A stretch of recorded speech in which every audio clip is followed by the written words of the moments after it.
Welcome, everyone. Welcome to our Spring Women's Leadership Council meeting.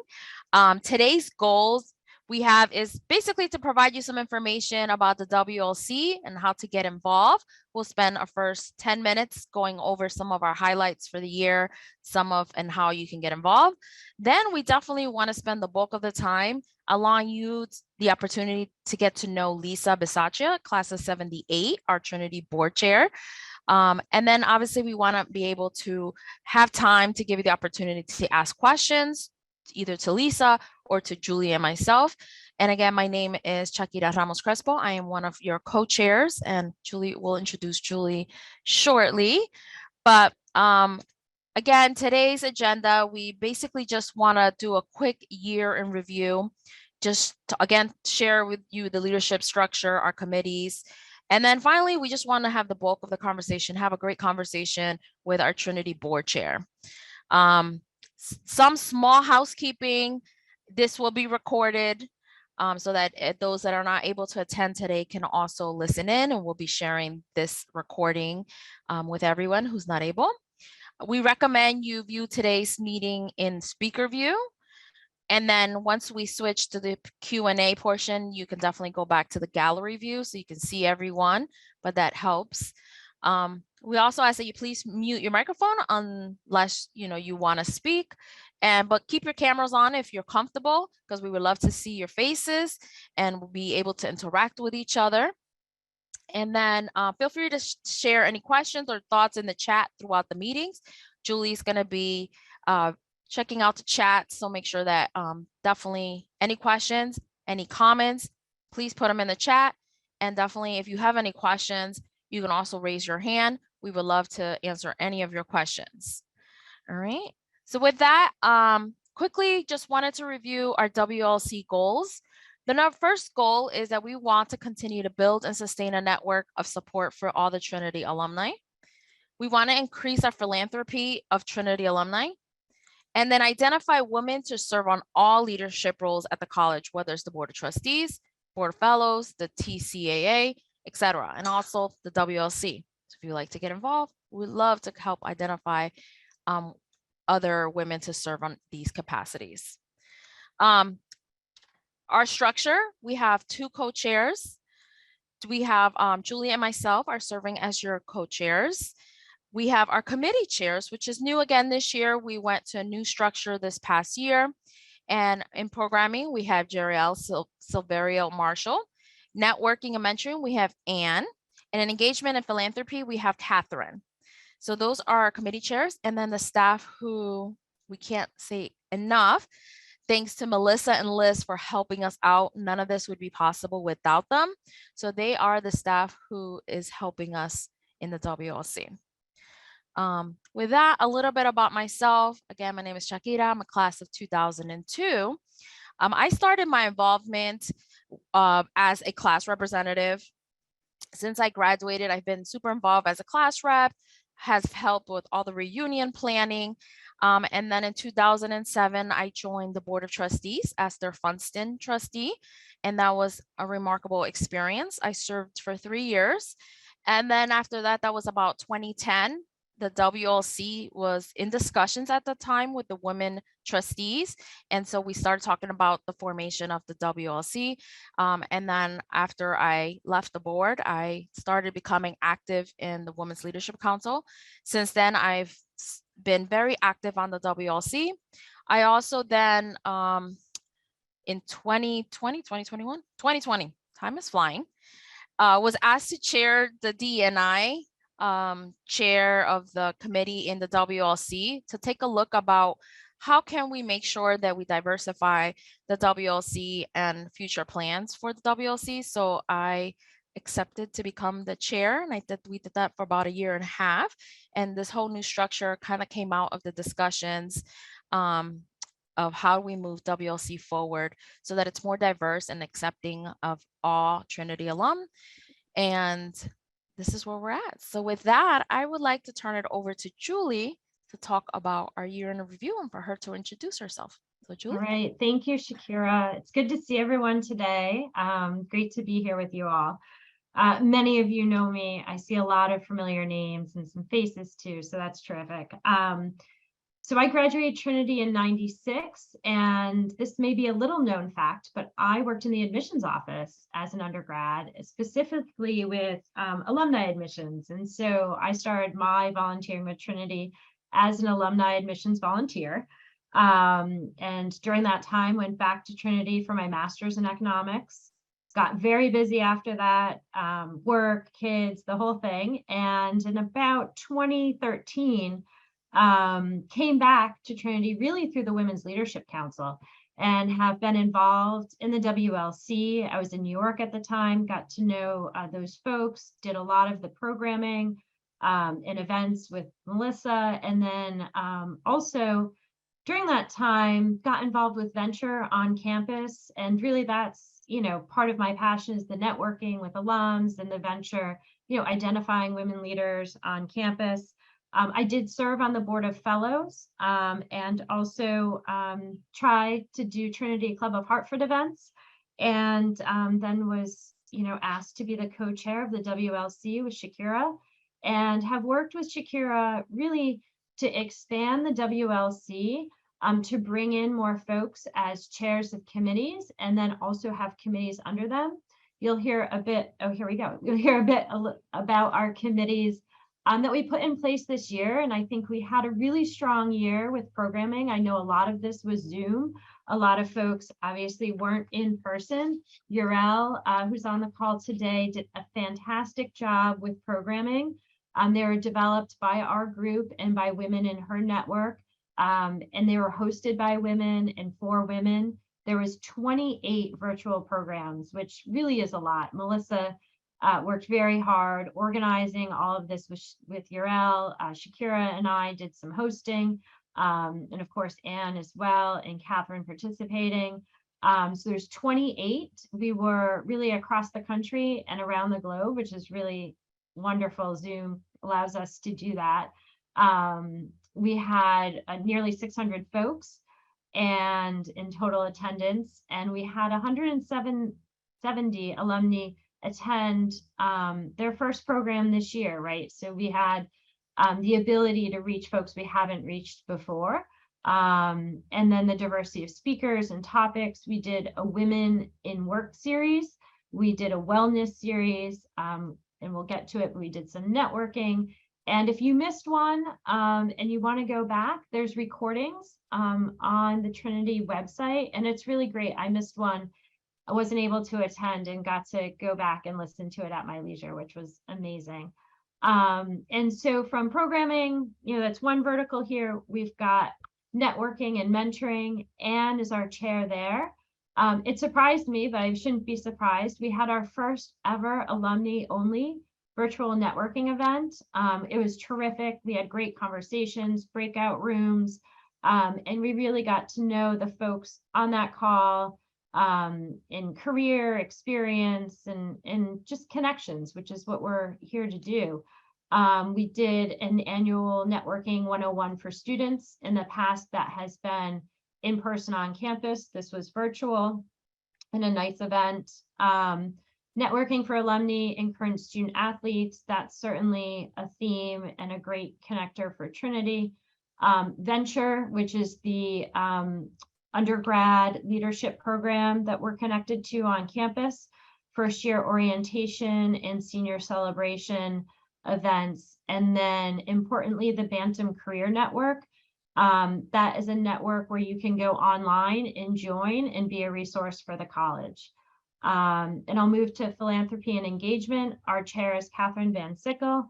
And this is important. It crosses with membership. The WLC membership includes participation in our events and also an annual gift to the college in an amount that's meaningful to you. And so all of Trinity alumni are invited and welcome to join the events. To be a member, we ask that you give a small gift to kind of opt in. So we had more than 750 women take part in the programming.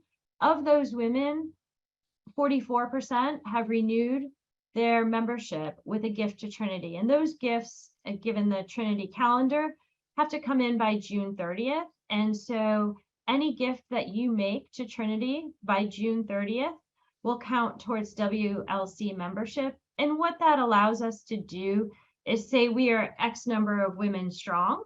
And it's a really nice metric for us to have as alumni of Trinity. And so if you haven't made your gift and would like to make a gift in any amount to Trinity, that will opt you in to the WLC. So I'll pause there.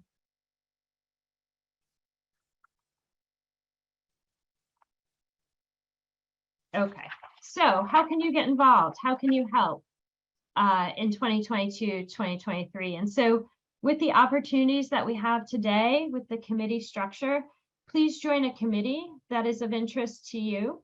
And through that, you'll get familiar with the committee and be able to have a path if you want to do more with the WLC. You can certainly provide career-related assistance to other alumni and current students. And we do that through completing your profile on the BCN, which I mentioned earlier. And there's a specific WLC group. So you just opt into that WLC group. You can certainly email us, Shakira, myself, Melissa, also with ideas for events and anything more specific. Attend WLC events and share your feedback on those events. Raise your hand to participate as a speaker, a moderator, or a host for one of our WLC programs. And we can help develop that program if you've got an expertise or an idea and would like to share it. We're certainly open to programming and suggestions. And then encourage your classmates, Trinity friends, to join the WLC. And so it's just kind of an opting in there. We've got social media, you can share posts. And of course, as I mentioned earlier, please renew your membership by making a small gift to the college by June 30th. And Melissa and Liz are both here and available to answer any questions or talk with you, and Shakira and myself as well, about suggestions. Thank you. Oh, and here you go.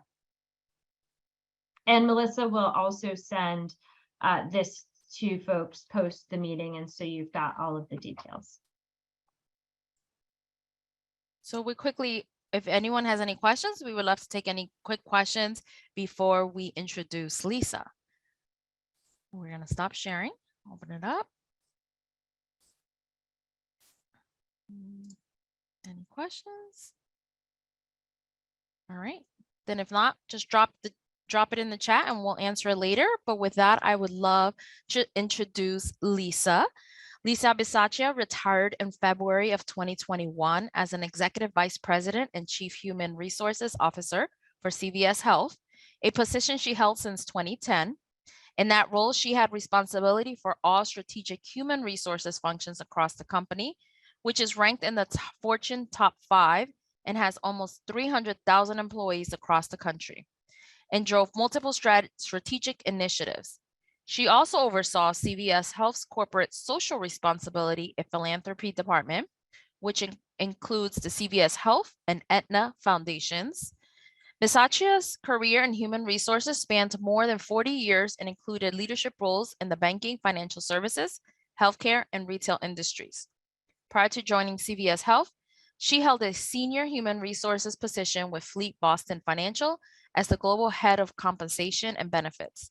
Bisaccia serves on the National Board of Governors for the Boys and Girls Club of America, and it is the immediate past national chair for the Go Red for Women, the American Heart Association signature women's initiative designed to increase women's heart health awareness.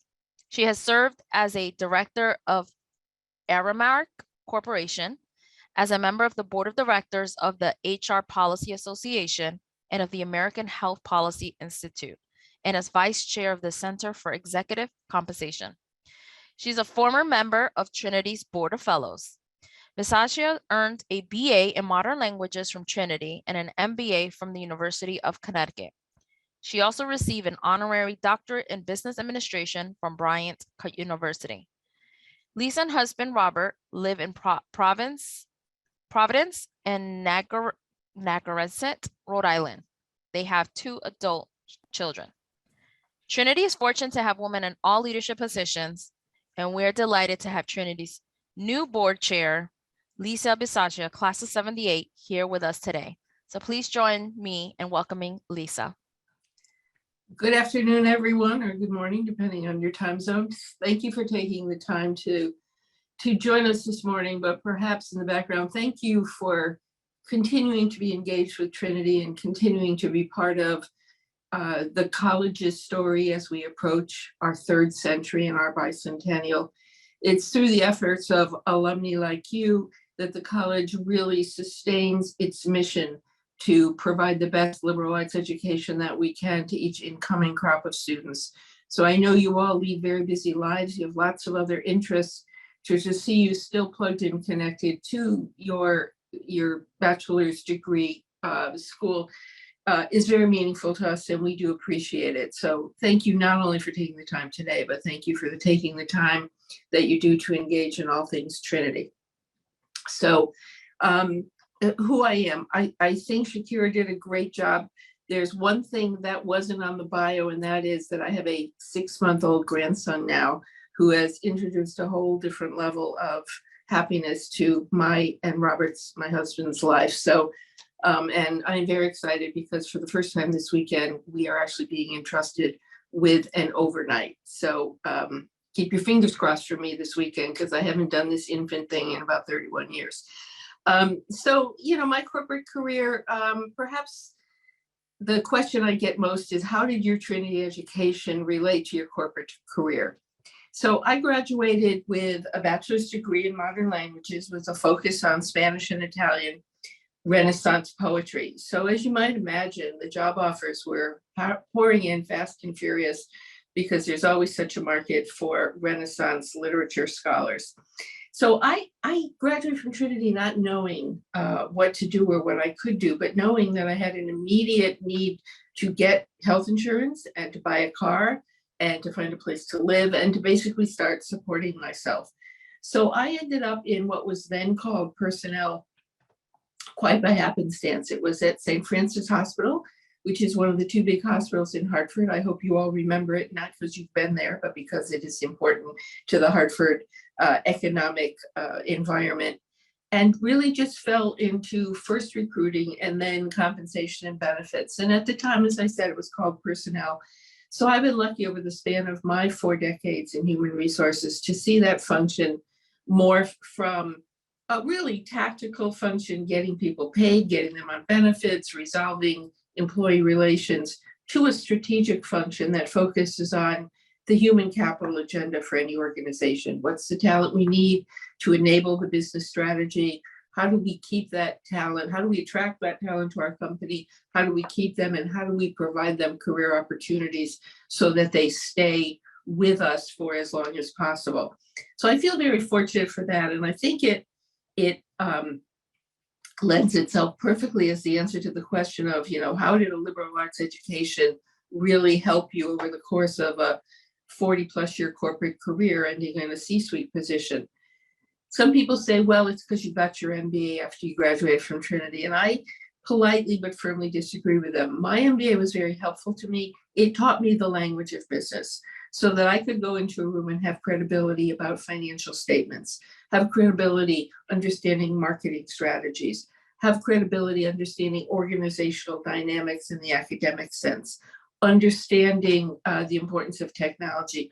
All that was important, but the real fundamental skill set that got refined and honed for me at Trinity were what are sometimes in a way that I don't really like called the soft skills. And I would put to you that they aren't soft skills. They are the key skills that make us important in any job we have where we have to deal with people, which is 98.9% of the jobs. How to read a room, how to influence people when you don't have the ability to just say, do this because I say so, which is increasingly more and more the case. How to be able to take large amounts of data and synthesize them down to be able to provide the important answers or perhaps ask the important questions. How to flex your style in dealing with different people. People respond differently to different cues, different tones, different word selections. how do you learn to do that so that you can be at your most effective in interpersonal communications? How to write concisely and cogently so that people understand your point and are able to understand what's expected of them. How to present to a large room and keep that room entertained. And you all will tell me at the end of this meeting whether I still have that skill or not. All of those things I learned at Trinity, not because of any specific course that I took, but because they were woven into the curriculum. I was expected to present, sometimes not in English, but I was expected to present. I was expected to do huge amounts of reading and synthesize them down into either oral or written presentations that overlaid upon them my point of view. I was expected to adapt to the style, the teaching style and the advising style of lots of different professors, each of which brought different idiosyncrasies and different nuances into the classroom. I was expected to organize my time. Think back to when you graduated from high school, right? Every minute of your time was decided for you. Periods 1, 2, 3, 4, 5, 6, 7 on Monday. Periods 2, 4, 6, 8, 1, 2, 3 on Tuesday. All of a sudden you get to college and you have days where you only have one class, or you have days when you have 4 classes, and you have to figure out how to manage your time around that. So all those things I attribute to a liberal arts education that gave me agency over myself, but perhaps most importantly, gave me confidence. So I have relied on my Trinity education and the experience I got at Trinity through both the academic offerings as well as the venue itself, being at a liberal arts education that took learning seriously, where academic rigor was important and you were expected to go above and beyond and not just mail it in, has given me the confidence to be able to walk into situations in the workplace and say, I got this. This can't be any harder than writing a 20-page paper in Spanish on Don Quixote. I can do this. If I could do that when I was 19, I can do this at age 45 or age 55. So it gave me this confidence that through my intellectual abilities, which we all have, but through the training I got on how to problem solve and how to take a big messy situation and refine it down into manageable pieces, were things that I learned through Trinity. So that's how I've managed my career, and I've chosen to do it in a corporate environment. I would advocate to you that the skills that I just talked about are important in every environment, whether they are paid environments or not. It's become increasingly clear in our world that the skills we need to make it work are the art of compromise, the art of being able to put yourself into other people's shoes and think empathetically and understand where they're coming from and perhaps why they're coming from, and to be able to deal with huge, massive amounts of data, not all of which aligns, right? A lot of it is contradictory within it, and figure out your point of view. So I remain a passionate advocate for liberal arts education. I encourage both of my now adult children to get it, which they did, and their path has been similar in that they got a strong liberal arts education. In both cases went on for additional education, but understand that what they learned in their colleges is what's helping them be effective now and ready to adapt for the future. My Trinity volunteer path, I would say, has had ups and downs. I was pretty engaged right after I graduated. I was still living in Hartford. My first date with my husband was on the lawn listening to a carillon concert. And in fact, we were married at Trinity. He didn't go to Trinity, but I consider him honorary because he got married in the chapel and he's managed to stay married to me for 40 years. I was involved while I was still living in Hartford. Once we moved away, we raised our family outside of Boston, and I became involved in juggling full-time motherhood with full-time work.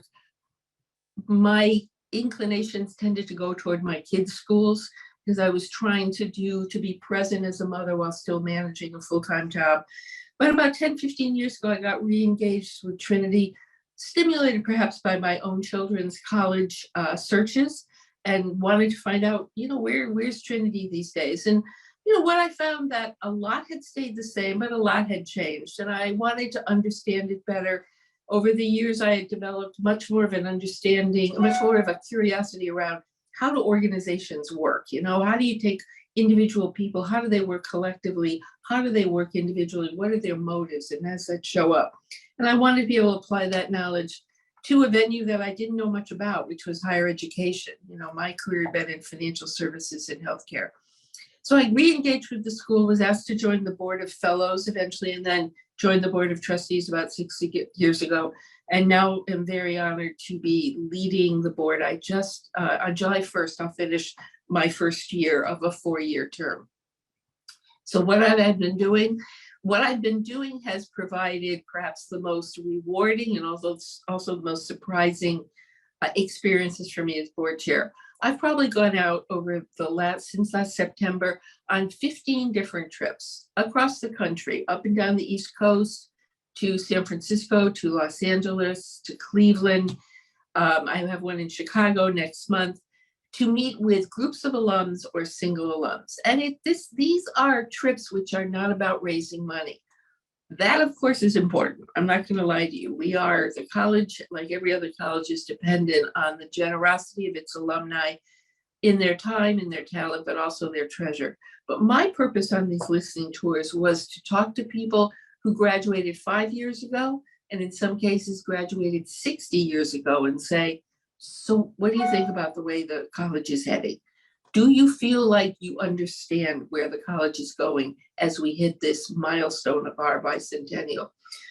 What are the changes you think have been for the good? What are the changes that make you scratch your head? What are you hearing about it from your fellow alum? What are you hearing about it from your children who either consider Trinity or went to Trinity? And I'm just going to give you kind of the top 4 things that I hear the most and that perhaps made me feel the best. These receptions that I've gone to are not single class receptions. They are geographic. So I might have folks who graduated as recently as 2012, 2015, and folks who graduated in the early 60s. What has really kind of been consistent and made me feel just wonderful is there's an immediate connection in the room. Even though in many cases these alums did not know each other, given the disparity in class location, there's an immediate connection because we all were Trinity alums. And people immediately start talking about faculty members, about places, about dorms, about experiences at the school. Immediate connection that leads to some conversations where people are quite forthcoming with folks that they don't know that well. So immediate connection, immediate candor, and immediate intimacy based on a college experience. The second thing is an abiding interest in Hartford. And for some of these alums, they've not been back to Hartford since they graduated, or if they have, it's been for a reunion or a homecoming weekend every now and then. Still a lot of interest in how's Hartford doing? Has it done better on some of the problems that were challenging it when I was a student there? And what do you think's going on with Hartford? And what's the college doing with Hartford? And I talk about how under President Berger-Sweeney, there is a much stronger network of personal relationships between the office of the president and in fact many cabinet members and our local city leaders and our local state leaders. So that I believe that the working relationship between the college in Hartford, the college in Connecticut, is stronger than it's ever been. And that shows up through Joanne's participation in various boards and other activities, but also the presence of her cabinet members throughout the neighborhood. And then the third thing that people ask me about is what's the student experience and what are students looking for? And what I say to them is how I started this conversation. What I'm hearing from students is an understanding that a liberal arts education is a valuable investment to them. But what I'm hearing now is more of a request to make that tangible. While I'm at Trinity, show me how this education is going to be applicable in the real world. Show me how it's going to pay dividends for me, not only for my first job, but for my second job, for my mid-career job change, for the job I take in my 50s that I want to be my last run. And I talked to them about the Trinity Plus curriculum, which I hope you all have heard about, and how the Trinity Plus curriculum has taken those activities, which I hope we all participated in, that were extracurricular in nature, whether they were internships, study abroad, fellowships, teaching assistants, special research projects, whatever, and now have made them a requirement in the curriculum. There's no fixed blueprint for every student. Every student can determine what kind of activities they want to have, whether it is an experiential kind of thing or a learning certificate, lots of options. But the college has recognized that given the price tag of a liberal arts education and given how important it is for the rest of your life, having students understand the connection from the classroom to the outside world while they're still at Trinity is important, and has incorporated those feelings into that importance into the curriculum. And then the fourth thing is, people ask me about the bicentennial and the campaign. What are we going to use the money for in the campaign? What does Trinity need? And how does that relate to our plans and our strategy as we enter our third century? And the thing I probably spend the most time on is the need for a strong endowment.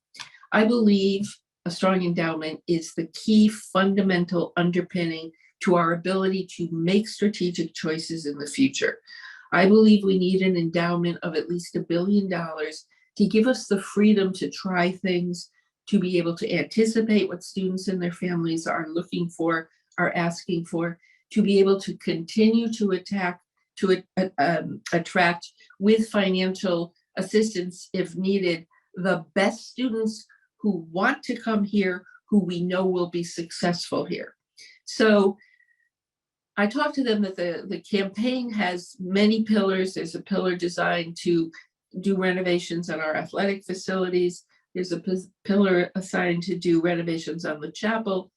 There's one to address deferred maintenance. We have a beautiful old campus, but beautiful and old, there's a tension there, right? You gotta safeguard and provide good stewardship to those beautiful old buildings.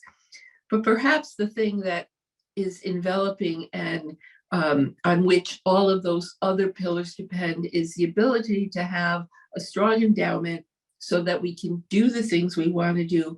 Most importantly, so we can continue to attract the best students across the country and even across the world who we believe will be successful here, who will enter and reach their highest potential here, who want Trinity to be their first choice college. And we don't want money to be the barrier that prevents those students from having a Trinity education. So the last thing I'll close with is the particular nature of the Women's Leadership Council. I was very proud that my predecessor, Corny Thornburg, was instrumental in creating a Women's Leadership Council. I walked on campus in the class in the fall of '74 as an 18-year-old freshman. So women had only been on campus for 5 years at that point. And I still, as I looked at the list of folks on this call, I see there are some folks who graduated in the '70s. You all remember having to hot-foot it around campus trying to find a ladies' room, right? And you all will remember having your friend watch the door because you just had to go to one of the men's rooms. And when I was there, the class ratio was about 40% women, 60% men. But Trinity was still evolving. And so 50 years of coeducation happened a couple of years ago, immediately pre-COVID. I think one of the areas that has not been explored in higher education in general that I'm happy to see Trinity doing is the difference between female alumni and male alumni. Alumni is a group using these Latin endings. Yes, all alumni are important, but how do women alums behave differently than men alums? And in particular, how can women alums be useful to current students? Having spent a lot of time on campus in the last month, 2 graduations, a reunion, a board retreat, and various other meetings, I can tell you what students are really looking for is the ability to network with alums. Trinity's student diversity has increased tremendously over the years. And while that is good for the college, what it means is we have a lot of students who don't have built-in networks. They don't have family networks. They don't have friend networks. and they don't have alum networks. And by networks, I mean the adult guidance and mentors and sponsorships who are going to counsel them on work opportunities, who are going to help them make the transition from school to work, who are going to help them make the transition from being a student to being an independent adult. A lot of our students are first generation college students or first generation at a school like Trinity, and they are equally entitled to all the opportunities that Trinity brings them. But we all know a lot of that is based on who you know, word of mouth.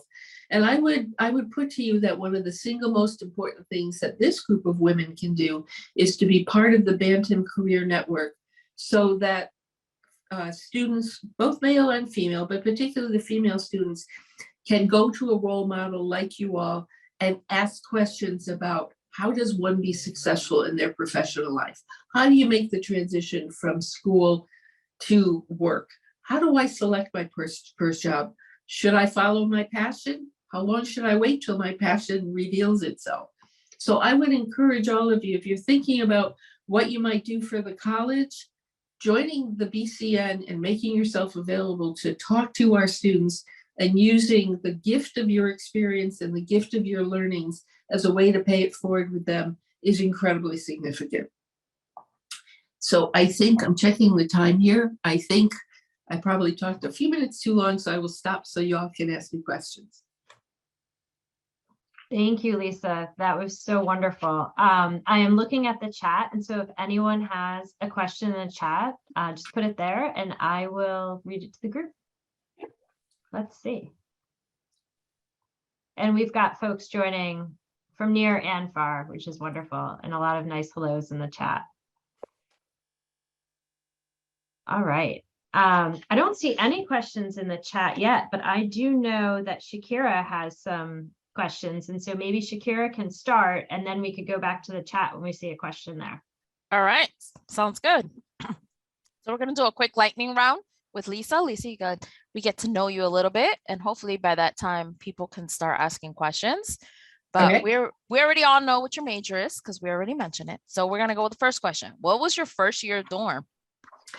So I'm an atypical Trinity student. I was born in Hartford at St. Francis Hospital, moved to a suburb, a little town called Rocky Hill, which is south of Hartford, and I was a computer student. I didn't live on campus. So my first year dorm was my parents' bedroom, you know, the bedroom in my parents' house. But I will say, I think after all these years, I can probably say my favorite dorm was my boyfriend's dorm, which was Smith, the quads in Smith. Got it. Who was your favorite professor? So as a modern languages major, there was a professor, and maybe some of y'all will remember, her name was Andrea Bianchini, and she was a Spanish and Italian major, extremely academic, extremely just very well versed. I admired her so much, and one of the reasons I majored in Spanish and Italian and focused on Renaissance poetry was that was her field. I learned quickly I have neither the talent nor the discipline to be a scholar of those things, to go on and get my PhD. But she was very instrumental through her rigor, right? And through her, she wasn't about being a mother figure to me. She was about being a professor and really challenging me. And through her rigor and her high expectations, really encouraged me to go the next round, the next level, and not just mail it in, but to really, if you see something interesting, follow that path. And if you see something you don't understand, follow that path, to do more than was asked, and to do it in 2 languages that weren't my native languages. Was she your advisor, or who was your advisor? So yes, my first advisor, and I'm looking to see if any of my colleagues from decades ago, was the chaplain Alan Tull, who was chaplain in the 70s and I think into the 80s, and actually was the person that married me and my husband. So he was my first advisor, and then Dr. Bianchini was my advisor when I declared my major. What was your favorite class? So here's something that's a little different. I loved all my Spanish and Italian classes, but there was a professor, it's this is kind of sad for me because I'm talking about all these faculty members who are no longer with us, but there was a professor named Dr. Eugene Davis, and he taught classics, and he taught, Greek and Latin, but he taught classical history. And he was a short, kind of rotund man, and he was bald, and he had a fringe of gray-white hair and glasses, and he had a little Yorkie dog who looked just like him, who he'd bring to all the lectures. And he taught classics by telling stories, right? That was how we learned about Egyptian history, Greek history, Roman history, and the connections and how they then flowed through to modern history. So he was a great storyteller, and he'd just stand at the front of the room and tell his stories and weave in all the facts that we need to know. And the dog would run around the room looking for treats for people. And it was just such a, I don't know, it was a different way of learning history, to hear through storytelling and narrative, that a professor felt comfortable enough to bring his dog, and every now and then he'd go Tish, and she'd run down the row of chairs and sit next to him. I took every course that he offered, whether they were pertinent to my major or not, because his way of imparting knowledge really resonated with my learning style. Did you study abroad? I did, and this was fundamental to me. Remember, I was living at home, so I didn't have that away from home experience that many of you were lucky enough to have. So I went my senior year to the University of Sevilla, which was formative to me, to be away from my parents on my own, not knowing anyone, because it wasn't a Trinity program. Trinity participated, but it wasn't a Trinity sponsored program. So none of us knew each other because we were from 25 different colleges. And when that was over, I tacked on an extra month and a half and went to the Rome campus and kind of audited classes there. So that was one of the things I insisted on with my kids. My husband too. My husband studied abroad. He actually lived abroad for 3 years studying. We insisted to our kids, no matter else what you do, you must go away for a semester and learn what it's like to live in a culture, a non-American culture, and really get that different perspective. I'm a big fan of it, and I'm a big fan of making sure that a college like Trinity has the resources to enable any student who wants to do that to be able to do it. All right. Well, I see that there's some questions, so I'm going to let you answer those, and we'll come back. All right. So I will go through the questions, Lisa, so you don't have to read the chat, and you could answer from here. So Terry Lee, who's class of 95, one of my contemporaries, so thank you for the beautiful summary of your experience and perspective. In particular, your thoughts on guiding and connecting with current female students is something I find very compelling. This is exactly something I would have loved to find during my time there. How do you envision this opportunity being open to all female students, and how would you identify those who truly need it? So I think that's where Trinity has to kind of play matchmaker for us. And they do it in two ways. One is providing the platform on which we do it. And I would say one of the things that we've all learned during COVID is how we can use technology to have greater reach, greater penetration, greater access. We can meet people where they are.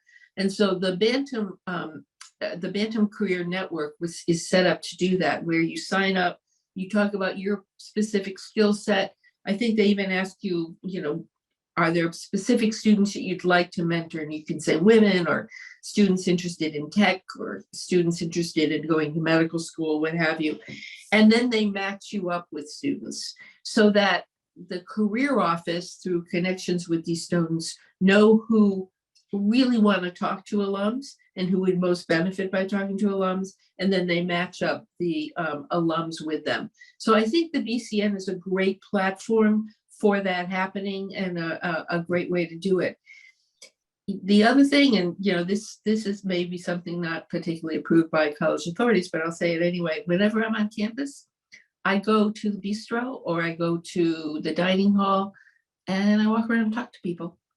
Just tell them who I am, and that I'm an alum. I don't tell them I'm the board chair. I tell them I'm an alum, class of 78, prior century. But how are they experiencing Trinity? What do they think about it? And you can do that if you go home if you go back to Hartford for a game, if you go back for a lecture, if you go back for a reunion, graduation, homecoming, you can stop students and just talk to them. And I have found that unless they're racing off to class, they are more than happy to talk to alums. Thank you, Lisa. And there's an addition to Terry's comment in question, which is how can the WLC contribute to the support of first-gen students once they have entered Trinity and beyond? You know, so I would actually refer this to Joe DiCristina, but I think the first thing that pops to mind is mentoring. You know, I was a first-gen student. I was the first woman in my family to go to a four-year college, much less a college as demanding and as elite as Trinity. And, you know, to be able to have alums who've been there, done that, and are on the other side of it, I would have loved to have talked to somebody, and those resources weren't in place when I stepped on campus. So to be able to talk to someone who understood what it was like to enter an environment where you really felt like you were on the outside looking in, where you weren't sure if you were going to pick up on the cues, where you didn't know anybody because you didn't have the network of friends who's, you know, who came from schools where lots of other students in higher years had gone to Trinity, would be great. So I would say, you know, working with the staff of the WLC, and Melissa's pointing up something right now, so she should really tell us, there's ample opportunities to do this matching up. Sometimes it's just a phone call, sometimes it's a longer relationship, but the college, I think, wants to do everything it can to use the vast wisdom and experience and willingness of our alumni population to connect with our current students in whatever ways work best for both sides. Melissa, did I capture everything? Thanks. Great. Okay. So the next question is, when you are touring and meeting alumni, are there any issues that are commonly mentioned or areas of change people would like to see? Yes. So there is sometimes a concern about how does the current political environment, which is so divided in our country, how does that play out on campus? And do we have divisions on campus between students and or faculty who are more or less conservative or more or less progressive? And I will tell you the answers I give them. You know, Trinity's a liberal arts college, so our mission, our charter, is not to tell people what to think, but to encourage them to think. So if you are a first-year student arriving at Trinity, you have a belief system, and some of those beliefs are yours, some of those beliefs may be ones that your parents hold, that you hold by default or by affirmation, but you arrive with a belief system. All 565 of those students who arrive have different belief systems. And it does, in fact, range across the whole spectrum from conservative to liberal. We have very diverse classes in all aspects. Your job as a student while you're at Trinity, and our job as the administration and faculty of the school, is to help you recognize that you should expect to challenge people's beliefs, and you should expect to have your beliefs challenged. But those debates need to be framed in an atmosphere of personal respect, which is you can disagree with the position without insulting the person. They need to be based on facts. So these are not emotions. You need to be able to research and rebut any challenges and make your challenges based on facts. And that you need to be able to apply this in all aspects of life. So I am really not concerned with how people vote or where they are on the political spectrum. What I'm concerned with is that when they come to the college, they recognize that having debates with people who think differently than you do is part of the learning experience. But in order for it to be the most effective part of the learning experience, it needs to be done respectfully. It needs to be done without ad hominem attacks. It needs to be done without threats or violence. It needs to be done in a way that's based on facts and real information. So it requires some research and some thoughtful consideration if there are differing facts to be able to determine what you think the truth is. And that because you have had the advantage of a Trinity education where you learn to have those kinds of discussions with respect based on facts, your job is to go out and be an example in the world for people who haven't had the benefit of an education that teaches you those skills. So perhaps we at Trinity, when we learn to debate each other that way with respect and with facts, we then carry it forward and insist on it in our interactions with people as we go through our lives. And in doing so, maybe we bring a little light to this very divided world of ours. Thank you. Okay, so I see a couple comments in the chat. One I'm reading. Okay, so here's another question. Lisa, strongly agree with your comments on the significance of growing our endowment. When I served on the NAA Executive Committee, this was a frequent topic and struggle. I am thrilled to hear this is one of the key priorities. Any insight you could share on your financial strategy, particularly as we approach the bicentennial?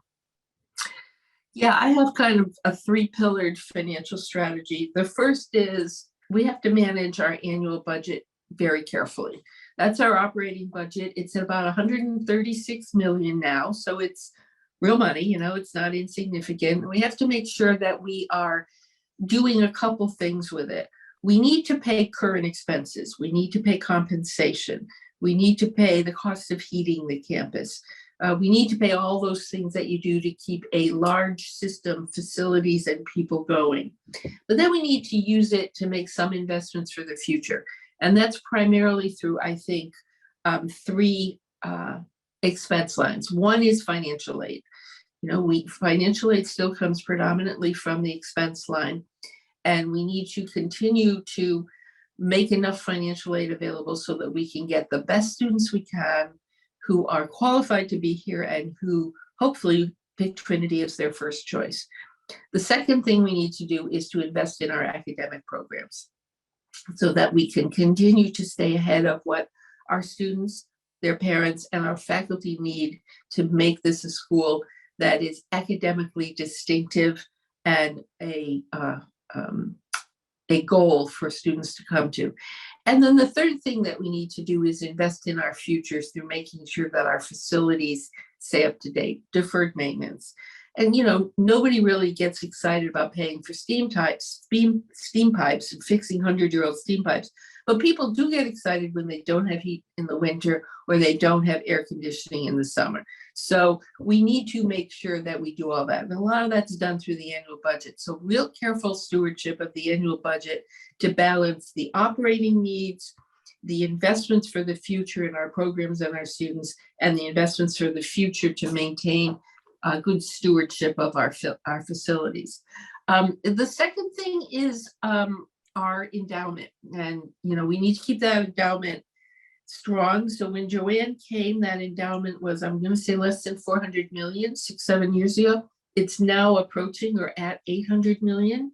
How did it get there? It got there through increased philanthropy, gifts from people like you and your peers throughout the alumni network, parents, other friends of Trinity, and a smart investment strategy, a smart long-term investment strategy, which is handled by the Board of Trustees with an outside advisor. I think we need to get that up to $1 billion. And we all know that, you know, growing an endowment like that, you can't rely on the market, especially not these days, given the volatility that we've seen. That's going to be a function of increased philanthropy. And the increased philanthropy comes from touching more alums, engaging more alums, and first establishing or reestablishing that emotional connection, and then helping them understand how much the college will benefit by being a target of their philanthropy, either current or through bequests. And then I think the third thing, this is not, I would say this is not game-changing, but it's important, is to think about other revenue sources for the college that use our assets. A good example of this is the Infosys partnership, which I hope you all are familiar with, where Infosys is a global tech company lots of employees across the country, across the world, really.